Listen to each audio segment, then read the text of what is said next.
তোমাদেরকে দেখাবো ক্যাপসিকাম পনিরের রেসিপি। তো প্রথমে কড়াইতে সাদা তেল দিয়ে পেঁয়াজ টমেটো দিয়ে কাঁচা লঙ্কা দিয়ে কাজু দিয়ে নুন দিয়ে একটু হালকা ভাজা ভাজা করে জল দিয়ে এটাকে ফুটিয়ে সেদ্ধ করে নিয়েছিলাম। এরপর এটার একটা পেস্ট আমি বানিয়ে নিয়েছিলাম এর মধ্যে পোস্ত এবং জল দিয়ে। এরপর কড়ার মধ্যে দিয়ে দিয়েছিলাম সাদা তেল এবং দিয়ে দিয়েছিলাম গোটা গরম মশলা এবং শুকনো লঙ্কা দিয়ে একটু ভাজা ভাজা করার পরে গোটা জিরে দিয়ে একটু নাড়াচাড়া করে এর মধ্যে আমি দিয়ে দিয়েছিলাম পেঁয়াজ কুচি।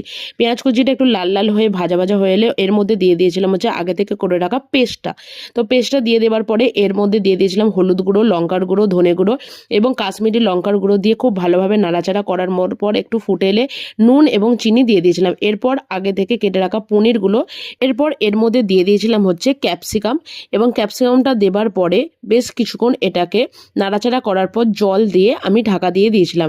ঢাকা খুলে কাসৌরি মেথি ওপর থেকে দিয়ে এটাকে নাবিয়ে পরিবেশন করেছিলাম এবং বাড়িতে তোমরা অবশ্যই ট্রাই করো, কেমন লাগলো জানিও। টাটা।